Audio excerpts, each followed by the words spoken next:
उलझा है यार पाँव का जुल्फे दराज में, उलझा है यार पाँव का जुल्फे दराज में, लो अपने दाम में सयाद आ गया। बिस्मिल्लाहिर्रहमानिर्रहीम, अस्सलाम वालेकुम। मैं मुज़म्मिल अमान इस खबर के साथ हाजिर हूँ कि पाकिस्तान तहरीक-ए-इंसाफ को बहुत बड़ा धचका लगा।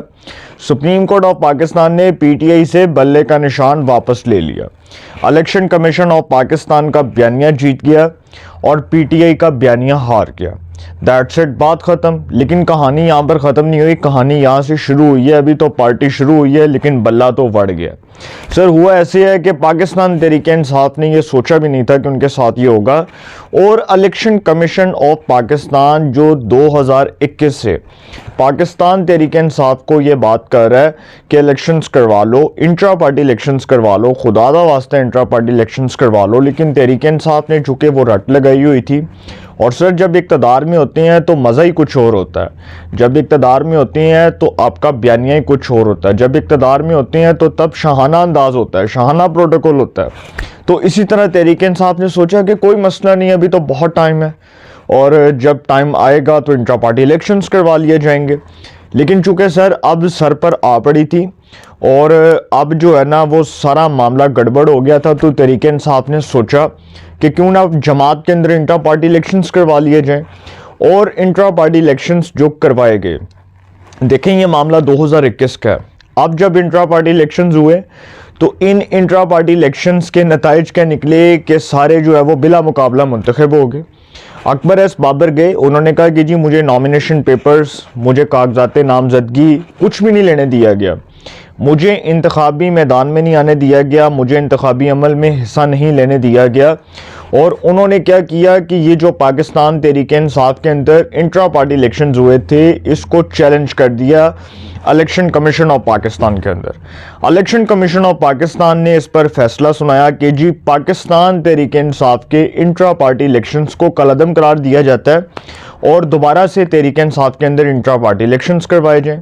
तहरीक-ए-इंसाफ जाती है Peshawar high court, Peshawar high court में जाकर दरख्वास्त दायर करती है। वहाँ पर दरख्वास्त में यह मौक़िफ़ अपनाया जाता है चूँकि जी हमने तो पार्टी के अंदर इंट्रा पार्टी इलेक्शंस करवा दी हैं, तो लिहाजा इलेक्शन कमीशन ऑफ पाकिस्तान का ये मौक़िफ़ गलत है और इलेक्शन कमीशन ऑफ पाकिस्तान जो है वो इसमें एक जमात बन चुका है और हमारे ख़िलाफ़ जो है वो साजिश कर रहा है।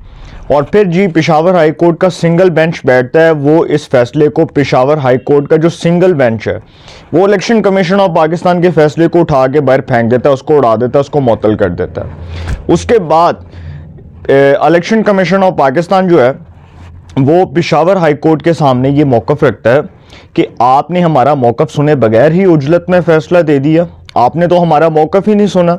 आप हमारा मौक़िफ़ तो सुनते, आप हमें सुनते, आप हमें इक़दामात में लेते, आप हमसे पूछते कि हमने ये कार्रवाई, हमने इस पर जो आगे फर्दर प्रोसीडिंग की है वो किस बुनियाद पर की है, आप हमसे हमारा मौक़िफ़ तो लेते।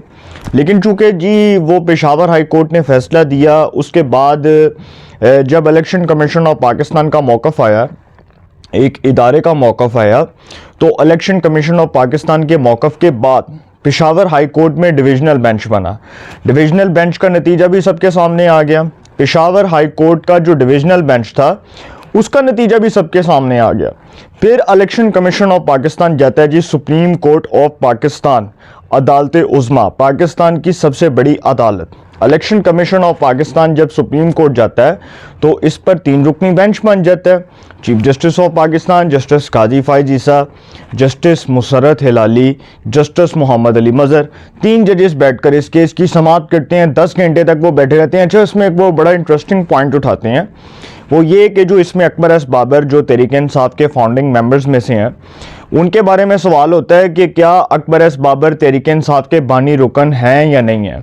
जवाब आता है जी हैं। पूछा जाता है कि जी अकबर एस बाबर साहब अगर तहरीक-ए-इंसाफ के बानी रुकन आप कह रहे हैं तो फिर इनको इंतखाबी मैदान में हिस्सा क्यों नहीं लेने दिया गया, इनको इलेक्शंस में, इंट्रा पार्टी इलेक्शंस में हिस्सा क्यों नहीं लेने दिया गया। तो जी उधर तहरीक-ए-इंसाफ जी ये जवाब देती है सुप्रीम कोर्ट में, चूँकि इनको निकाल दिया गया था पार्टी से, तो इनका तो पार्टी से कोई ताल्लुक ही नहीं था। अच्छा, सुप्रीम कोर्ट कहती है कि अगर इनको पार्टी से निकाल दिया गया तो क्या उसका कोई नोटिफिकेशन हुआ, क्या उसका कोई एविडेंस है, क्या उसका कोई सबूत है जो हमें आप दिखा सकें और हम कहें कि जी इनको तो पार्टी से निकाल दिया गया। तहरीक-ए-इंसाफ कहती है कि जी साढ़े कोल कोई नोटिफिकेशन नहीं है।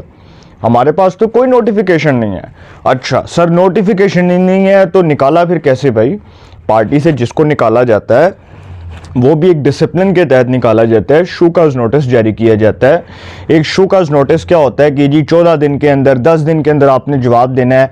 अगर वो शख्स 10 या 14 दिन के अंदर जवाब नहीं दे सकता तो फिर वो पार्टी से किक आउट हो जाता है, क्योंकि शूकाज नोटिस से ही पूछा जाता है ना। देखें, अगर किसी को पार्टी से निकालना है तो सबसे पहले उसको शूकाज नोटिस दिया जाता है कि तुमने डिसिप्लिन की खिलाफ वर्जी की, तुमने पार्टी के क़वायद ज़वाबित की खिलाफ वर्जी की, तुम पार्टी के खिलाफ चले, तुमने पार्टी की डिसिप्लिन को मेंटेन रखने की बजाय उसको ख़राब किया, तुमने पार्टी के अंदर माहौल को ख़राब किया, लिहाजा तुम्हें पार्टी शूकाज नोटिस जारी करती है। और शूकाज नोटिस में जो वजूहात होती हैं उन वजूहात की बेस पर जवाब देना होता है। लेकिन सर कोई नोटिफिकेशन नहीं, कोई शूकाज नोटिस नहीं और डायरेक्ट पार्टी से निकाल दिया। अब ये कैसे हो सकता है? देखिए, जब सुप्रीम कोर्ट में ये सारी चीज़ें पूछी गई थी तो तहरीक इंसाफ के पास कोई जवाब नहीं था। अब तहरीक इंसाफ अगर ये मौक़िफ़ अपनाए कि जी सुप्रीम कोर्ट ने ये फ़ैसला दिया, ये देखिए इसमें मैं समझता हूँ कि सुप्रीम कोर्ट ने बहुत ज़बरदस्त फ़ैसला दिया है। इस बेस के ऊपर तहरीक इंसाफ को मुतअद्दिद बार मौक़े मिले, बार बार उनको मौका मिला। सुप्रीम कोर्ट ऑफ पाकिस्तान ने बार बार वक्त बढ़ाया। इससे पहले इलेक्शन कमीशन ऑफ पाकिस्तान ने बार बार कहा कि इंट्रा पार्टी इलेक्शंस करवा लें, इंट्रा पार्टी इलेक्शंस करवा लें। लेकिन सर वो अपनी सुई पर अड़े हुए थे और इमरान खान साहब जब इक़्तिदार में थे तो वो समझते थे कि शायद मैं परवेज़ मुशर्रफ की तरह हिटलर हूँ और मुझे कोई कुछ कह नहीं सकता, और मेरी इतनी पॉपुलैरिटी हो गई है, इतनी मेरी फ़ैन फॉलोइंग हो गई है कि लोग मुझे पसंद करते हैं, मुझे लाइक करते हैं। मैं तो अवाम में इतना पॉपुलर हो गया हूँ कि लोग भुट्टो को बोल जाएंगे और मेरे ख़िलाफ़ जो अदालती फ़ैसले आएंगे उसको अवाम की अदालत उड़ा कर रख देगी। अच्छा सर, इमरान खान साहब की गलतफहमी भी दूर हो गई और सुप्रीम कोर्ट ऑफ पाकिस्तान ने मेरिट के ऊपर फैसला दिया। मैं ये समझता हूँ कि अब इस फैसले के अंदर जो लोग इस फैसले के अंदर जो है ना वो खामियां तलाश कर रहे हैं, बेहतर है कि वो पहले इस फैसले को पढ़ लें, क्योंकि पीटीआई के अंदर जो इंट्रा पार्टी इलेक्शंस हुए हैं वो बिल्कुल भी आइन और कानून के मुताबिक नहीं हुए। मैं ये समझता हूँ बतौर जर्नलिस्ट।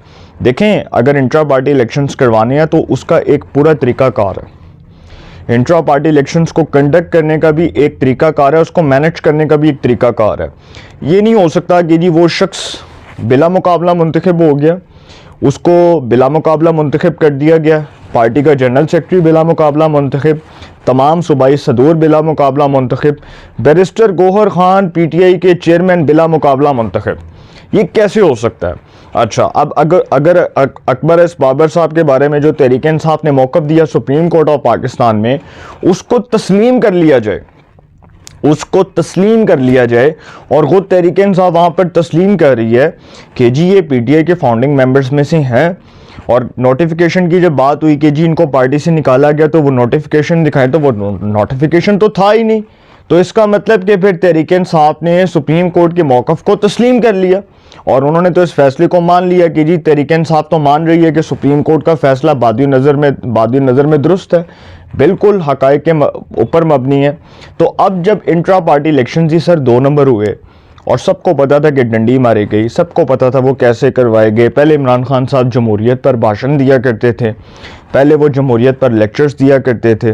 2013 से 18 तक उनकी पूरी तकारीर उठा कर देखें, उनकी पूरी स्पीच उठा कर देख लें, मुत्तहिद प्रेस कॉन्फ्रेंसेस में, मुत्तहिद जलसों में वो ये बात करते थे कि पार्टी के अंदर शहनशाहत और जमहूरियत का ख़ात्मा होना चाहिए, शहनशाहत का और डिक्टेटरशिप का ख़ात्मा होना चाहिए। फिर वो कहते थे कि पार्टी के अंदर मरूसी सियासत का ख़ात्मा होना चाहिए, लेकिन वो बिल्कुल उससे बरक्स काम हुआ। जब वो इक़्तिदार में आए तो ख़ानदानों को उन्होंने टिकट दिए, ठीक है, कज़नों को उन्होंने टिकट दिए, भाई के भाइयों को उन्होंने टिकट दिए, रिश्तेदारों को, बहुत से लोगों के रिश्तेदारों को नवाजा गया, उस्मान बुज़दार के भाइयों को कहाँ कहाँ एडजस्ट किया गया, पंजाब के सरकारी ठेकों के ऊपर बिठाया गया, कहाँ कहाँ पर सर हुआ, सारा कुछ हुआ, लूट मार हुई, करप्शन हुई, किकबैक्स, मनी लॉन्ड्रिंग, चोरी चकारी, सारा कुछ होता रहा। लेकिन बिल्कुल सर मैं ये बात कर रहा हूँ कि देखें अब पीटीआई को इसका मॉरली तौर पर बहुत बड़ा नुकसान हुआ और पीटीआई का बयानिया बहुत बुरी तरह डैमेज हो गया। सुप्रीम कोर्ट के फैसले के बाद अब किसी को पीटीआई का इसी तरह अलॉट किए जाएंगे ना निशान, किसी को 4 पहिया का, किसी को बंदूक का, किसी को जो है वो साइकिल का, किसी को इस तरह के निशान, फुटबॉल का, किसी को जो है वो बॉल का निशान, इस तरह के निशान अलॉट किए जाएंगे। और अब तहरीक इंसाफ जो इलेक्शन कॉन्टेस्ट करेगी 2024 का, दरअसल उनके जितने भी उम्मीदवार हैं अब उनको तहरीक इंसाफ का नामजद उम्मीदवार डिक्लेयर किया जाएगा। बादियों नज़र में उनको तहरीक इंसाफ का नामजद उम्मीदवार डिक्लेयर किया जाएगा। और मैंने आपको एक खबर दी थी कि तहरीक इंसाफ और पीपल्स पार्टी, ये दो जो सौतेली बहनें हैं, अब ये अपना रिश्ता जोड़ने की कोशिशों में हैं। और तहरीक इंसाफ ये चाहेगी कि अगर उन्होंने नवाज शरीफ का मुकाबला करना है तो वो नवाज शरीफ का मुकाबला करने के लिए पीपल्स पार्टी के पाँव में जा गिरे, उनको वो भी तस्लीम है और वो सर करने के लिए तैयार है। देखें ना, अब तो इमरान खान साहब जो है वो मॉरली तौर पर फारिग हो गए हैं, ख़त्म शुद, क्योंकि उनका बयानिया मर चुका, तबाह हो चुका, दफन हो चुका है। सुप्रीम कोर्ट के फैसले के बाद मैं ये समझता हूँ कि तहरीक इंसाफ को बहुत बड़ा डैमेज हुआ है, उनको बहुत नुकसान हुआ है, उनका बयानिया बड़ी बुरी तरह पिट चुका है। अवाम के अंदर जो उनका बयानिया कहा जाता था बड़ा मकबूल है, उस बयानिया को शिकस्त हुई है। सुप्रीम कोर्ट का फैसला आइन और कानून के मुताबिक है, इलेक्शन कमीशन ऑफ पाकिस्तान की कार्रवाई आइन और कानून के मुताबिक है। सुप्रीम कोर्ट का फैसला है कि PTI से बल्ले का निशान वापस ले लिया जाए। इलेक्शन कमीशन ऑफ पाकिस्तान जो है उसका मौक़िफ़ तस्लीम हो चुका है और पेशावर हाई कोर्ट का फैसला कलअदम करार दे दिया गया। इसका मतलब कि कहानी तो मुक गई, रोला मुक गया और बल्ला तो बढ़ गया और प्रोग्राम भी बढ़ गया। अपनी राय का कमेंट्स में ज़रूर इज़हार कीजिएगा। इंशाल्लाह एक नए सेगमेंट के साथ फिर मुलाकात होगी। अपना बहुत ख्याल रखिएगा। अल्लाह निगहबान।